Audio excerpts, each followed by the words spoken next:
የተወደዳችሁና የተከበራችሁ የኢትዮኒውስ ቤተሰቦች እንደምን አላችሁ? ሰላምታችን በያላችሁበት ይድረስ። እነሆ አዳዲስና ወቅታዊ መረጃዎችን አዘጋጅተን ወደ እናንተ ማድረስ ጀምረናል።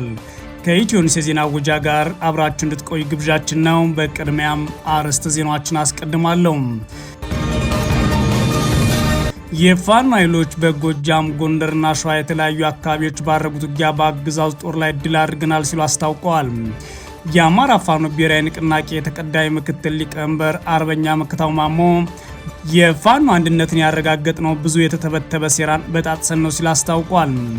መከታው ማሞ የብልጽግና አገዛዝን እድሜ የሰጠ ነው እኛ አንድ ባለመሆናችን እንጂ ስርዓቱ ከፈረሰ ቆይቷል ሲል ምን ያስታወቀው በዝርዝር የምንመለከተው ቀዳሚ ጉዳይ ነው። የሰብአዊ ተሟጋቹ ሂውማን ራይትስ ፈርስት በትግራይ ክልል በርካታ የዘፈቀደ ስር ሰዎችን አስገድዶ የመሰወር ድርጊት እንዲሁም አካላዊ ጉዳት የማድረግ ተግባር እየተፈጸመ መሆኑን በመጥቀስ የሰብአዊ ሁኔታ በእጅጉ እያሽቆለቆለ ነው ብሏል። ድርጅቱ ትላንት ሐሙስ ባወጣው መግለጫ በክልሉ በተለያዩ አካባቢዎች የተፈጸሙ በርካታ እገታዎች፣ ስርዓቶችን መረጃ መያዙን ገልጾም ድርጊቶቹ ያለ ሕግ አግባብ ነጻነትን የመንፈግ እንዲሁም ሰፊ አዝማሚያዎች ደግሞ የታዩባቸው ናቸው ብሏል። በዝርዝር እናየዋለን። አሜሪካ ያለባትን ዕዳ ሳትከፍል ከዓለም የጤና ድርጅት በይፋ መልቀቋ ተሰምቷል። አሜሪካ ከዓመት በፊት በሰጠችው ቅድመ ማስጠንቀቂያ መሰረት የሚጠበቅባት ክፍያ ሳትፈጽም የተባበሩት መንግስታት ድርጅት አካል ከሆነው የዓለም ጤና ድርጅት አባልነት በይፋ ለቃለች። በዝርዝር የምታዳምጡት ይሆናል። በጋምቤላ ከተማ በተሽከርካሪዎችና በአገልግሎቶች ላይ ገደብ ተጥሏል።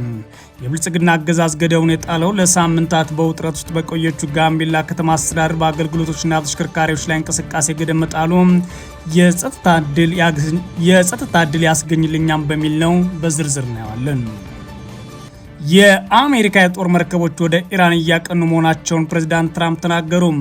ኢራን ተቃዋሚዎችን በመግደልና የኒውክሌር ፕሮግራሟን መልሳ መጀመሯ እያስጠነቀቁ ያሉት ዶናልድ ትራምፕ የጦር መርከቦቻቸውን ወደ አካባቢ ማሰማራታቸውን ይፋ አድርገዋል። የተወደዳችሁና የተከበራችሁ የኢትዮኒውስ ቤተሰቦች አብራችሁ ውስጥ ቆዩ። እነዚህና ሌሎች ትሰማላችሁ። መልካም ቆይታ ይሁንላችሁ። የፋኖ ኃይሎች በጎጃም ጎንደርና ሸዋ የተለያዩ አካባቢዎች ባደረጉት ውጊያ በአገዛዙ ጦር ላይ ድል ማድረጋቸውን አስታውቀዋል። የአማራ ፋኖ ብሔራዊ ንቅናቄ ተቀዳሚ ምክትል ሊቀመንበር አርበኛ መከታው ማሞ የፋኖ አንድነት ያረጋገጥ ነው ብዙ የተተበተበ ሴራን በጣጥሰን ነው ሲል አስታውቋል። አርበኛ መከታው ማሞ የብልጽግና አገዛዝ እድሜ የሰጠው ነው እኛን አንድ ባለመሆናችን እንጂ ስርዓቱ እኮ ከፈረሰ ቆይቷል ሲልም ተደምጧል። ዛሬም በክልሉ የተለያዩ አካባቢዎች በአገዛዝ ጦርና ፋኖ ኃይሎች መካከል ውጊያዎች ቀጥለዋል። በክልሉ ምስራቅ ጎጃም ዞን የተለያዩ አካባቢዎች የፋኖ ኃይሎች በከፈቱ ውጊያ በርካታ የአገዛዝ ጦር አባላት መገደላቸውን የፋኖ የመረጃ ምንጮች ለኢትዮኒውስ ተናግረዋል። በዛሬው ዕለት ጥር 15 2018 ዓ.ም በዞኑ ሸበል በረንታ ወረዳ የህዝብ ንብረት ሊዘርፍ ነበር ባሉት የአገዛዝ ጦር ላይ የፋኖ ኃይሎች ውጊያ መክፈታቸውን ያስታወቁትም ሸበል በረንታ ወረዳ ጎይ የተባለ አካባቢ በተደረገው በዚህ ውጊያ የአገዛዙ መከላከያ አባላት የሞትና የአካል ጉዳት ደርሶባቸዋል ሲል የአማራ ፋኖ ብሔራዊ ንቅናቄ ቴዎድሮስ አረጋግጧል። በፋኖ ኃይሎች ውጊያ ጉዳት የደረሰበት የአገዛዝ ጦር ታዲያ በሽሽት ላይ ሆኖ አቶ አነሌ እውነቱ የተባሉ የአካባቢውን አርሶ አደር በግፍ ገድሏል ሲሉም የመረጃ ምንጮች ተናግረዋል።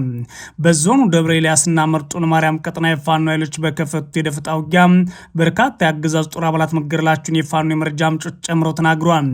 በዚህም በመርጦ ለማርያም ቀጠና ጥዋ ወንዝን እንባዎች እንዲሁም ቁስቋም አካባቢ በተፈጸሙ የደፈጣ ጥቃት ሰብአዊ ጉዳት መድረሱን የተሰማው በደብረ ኤልያስ ቀጠና የአገዛዝ ጦር ከቀገያት ተነስቶ ወደ ጎፍጭማ እየተጓዘ ሳለ በፋኖ ኃይሎች የደፈጣ ጥቃት ተከፍቶበት ጉዳት አስተናግዷል ሲሉ ነው የመረጃ ምንጮቻችን የነገሩን።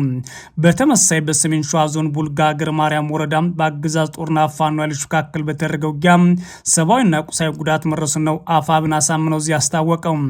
በሀገረ ማርያም ወረዳ ኮረማሽ የተባለ አካባቢ የተደረገው ውጊያ አገዛዙ በርካታ ኃይሉን ያሰለፈበት እንደነበረ አፋብን አስታውቋል። በትላንትናው ዕለት ጥር 14 2018 ዓ.ም የአገዛዙ ጦር ከቱለፋና ከሀገረ ማርያም ከተሞች በርካታ የመከላከያና ሚኒሻ ኃይሉን በማንቀሳቀስ በሰም ኮረማሽ 3 አቅጣጫ ማለትም በወይን አምባ ሸረርና 3 አምባ በቡድን መሳሪያ ታግዞ ተኩስ መክፈቱ ተከትሎ ነው ከፋኖ ኃይሎች ጋር ውጊያ የተቀሰቀሰው።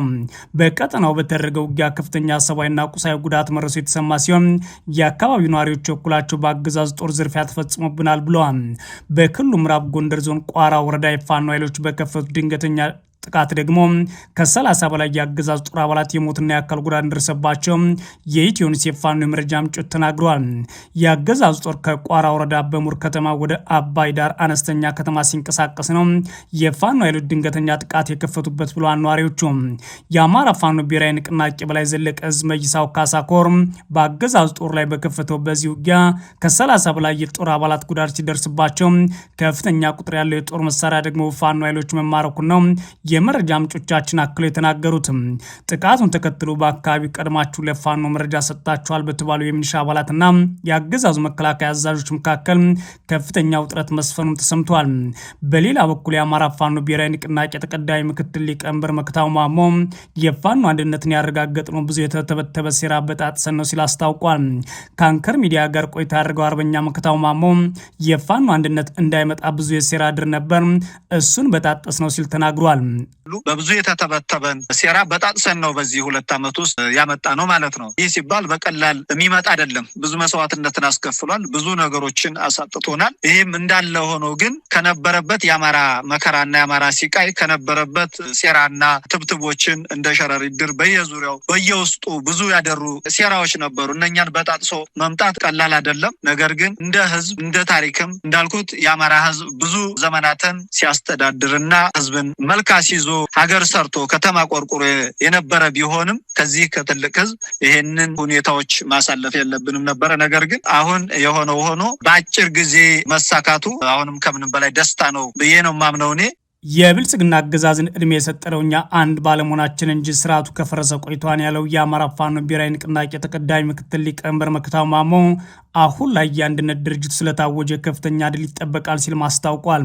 አማራ ያው ብዙ ምሁራን አለው፣ ብዙ ወታደራዊ ልምድ ያለው ኃይል አለ። ተቀናጅቶ የመስራት ሁኔታ ነበረ ያልተመቻቸው። አሁን ግን ሁሉም ምሁራኑም ጦር ጠበብቱም በአጠቃላይ በዚህ ቤት ተሰባስቦ አገዛዙ እንደሚታወቀው እኛ ጊዜ ሰጠነው እንጂ እኛ ተለያይተን ጊዜ እንዲገዛ አደረግነው እንጂ ወድቋል። አገዛዙ ከወደቀ ቆይቷል። ስለዚህ ይሄ ብዙም ጊዜ ይፈጃል ብዬ አላስብም። እንደሚታወቀው በዚህ 2-3 ዓመት ውስጥ አለኝ የሚለው ያገዛዙ ሰራዊት ፈርሶ ምንም ዜሮ ነው ያለው ማለት ነው። ያለው ይሄው የአማራ እንደሚታወቀው የአማራው ሆዳም ካድሪ ምናምን እንዲህ ይለፈልፋል እንጂ አገዛዙ ወድቋል። ደግሞ የአማራን ትግል የሚፈልጉት የአማራን አንድነት ሲጠብቁ የነበረው በየትኛውም የአማራን ትግል መቀላቀል የሚፈልገው አካል ደግሞ በቅርብ ጊዜ ይህንን ስርዓት እየጣለ እየለቀቀ ወደዚህ ወደ አማራው ቤት ይሰባሰባል ብዬ አስባለሁ። ስለዚህ በወታደራዊም በፖለቲካዊም ተቀናጅተን ተጠናክረን እንሰራለን። በስራም እናሳያቸዋለን። ስራችንን አይተው አካሄዳችንን አይተው ደግሞ በቅርብ ጊዜ ወደኛ እንደሚቀላቀሉና አገዛዙ እንደሚያበቃለትና እንደሚወድቅ ምንም ጥርጥር የለኝም። የሰብአዊ መብት ተሟጋቹ ሂውማን ራይትስ ፈርስት በትግራይ ክልል በርካታ የዘፈቀደ እስር፣ ሰዎችን አስገድዶ የመሰወር ድርጊት እንዲሁም አካላዊ ጉዳት የማድረስ ተግባር እየተፈጸመ መሆኑን በመጥቀስ የሰብአዊ መብት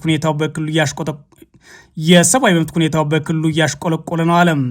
ድርጅቱ ትላንት ባወጣው መግለጫ በክልሉ የተለያዩ አካባቢዎች የተፈጸሙ በርካታ እገታዎችና እስራቶችን መረጃ መያዙን ገልጾ ድርጊቶቹ ያለ ሕግ አግባብ ነጻነትን የመንፈግ ሰፊ አዝማሚያ መኖሩን በክልሉ የሚያሳዩ ናቸው ብሏል። ከተጠቀሱት ጉዳዮች መካከል ከ5 ወራት በፊት በመቀለ ከተማ ወደ ቤቱ ሲመለስ በታጠቁ ሰዎች ተወስዷል የተባለው ፊልሞን ገብረሕይወት አንዱ ነው። መግለጫው ታዲያ ፊልሞን እስካሁን ያለበት ቦታም ሆነ ሁኔታ በመንግስት ኃይሎችም ሆነ በአገዛዙ አልተገለጸም። የካሜራ ባለሙያውና የፊላሪ ፕሮዳክሽን ባለቤት የሆነው ፊልሞን ከጠፋ ከነሐሴ 2017 ወር ጀምሮ ወራትን ያስቆጠረ ቢሆንም ስለሚገኝበት ቦታ ምንም አይነት መረጃ በትግራይ ክልል መንግስትም ሆነ በኢትዮጵያ የብልጽግና መንግስት በኩል አልተሰጠም። ሂውማን ራይትስ ፈርስት በመግለጫው አክሎም የኤርትራ መንግስት ተቃዋሚ በመሆን የሚታወቁትና መቀለ ውስጥ ታፍነዋል የተባሉት ኤርትራዊ ዮሐንስ አብርሃ ጉዳይም ጠቅሷል። ድርጅቱ ስለ ግለሰቡ ወቅታዊ ሁኔታም ሆነ ስላለበት ቦታ ምንም አይነት መረጃ የለኝም ብሏል። ሌላ የጠቀሰው ጉዳይ የህወሓት የረጅም ጊዜ አክቲቪስትና ደጋፊ ነበር የተባለው ብርሃነ ገብረ ጊዮርጊስን ጉዳይ ሲሆን ግለሰቡ ከ7 ቀናት በፊት በሰሜን ምዕራብ ትግራይ ሽሬ ከተማ መታገቱን ገልጿል። መግለጫው ብርሃነ ከመሰወሩ ቀደም ብሎ በህወሓት ላይ ግልጽ ትችት ሲሰነዝር ነበር ሲልም አሳስቧል። ድርጅቱ በተጨማሪም የቀድሞው የትግራይ ኃይሎች ከፍተኛ አመራር ብርጋዴር ጄኔራል ጉሽ ገብረ መታሰርንም ጠቅሷል።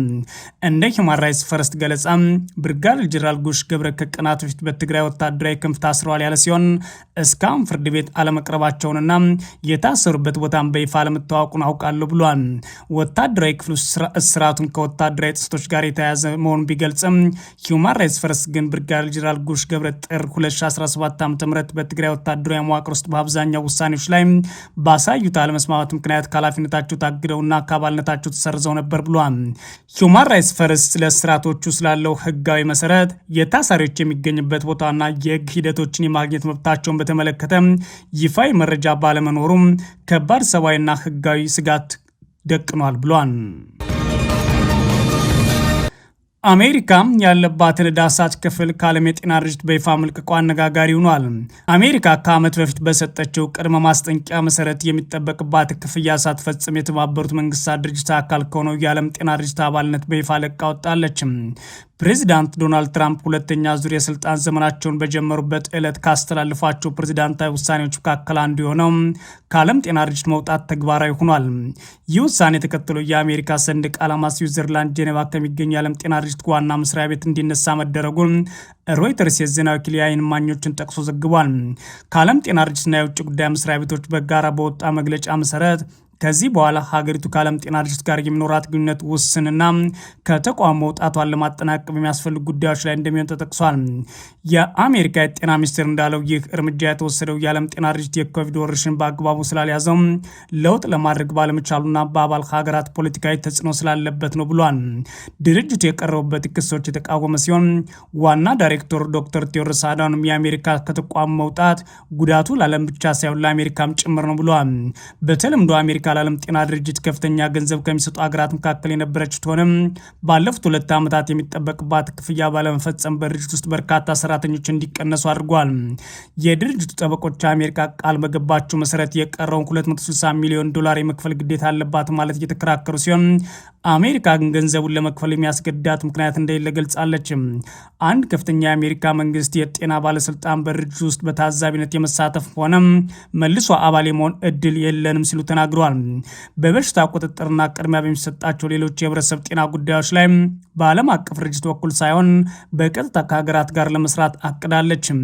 በኢትዮጵያዊ ዶክተር ቴዎድሮስ አድሃኖም የሚመራውና ከ190 በላይ ሀገራትን በአባልነት ከያዘው ተቋም አሜሪካ ለመውጣት መወሰኗ በአሜሪካ እንዲሁም በቀሪው የዓለም ክፍል የሚከናወኑ የጤና ስራዎችን የሚጎዳ መሆኑ እየተነገረ ነው።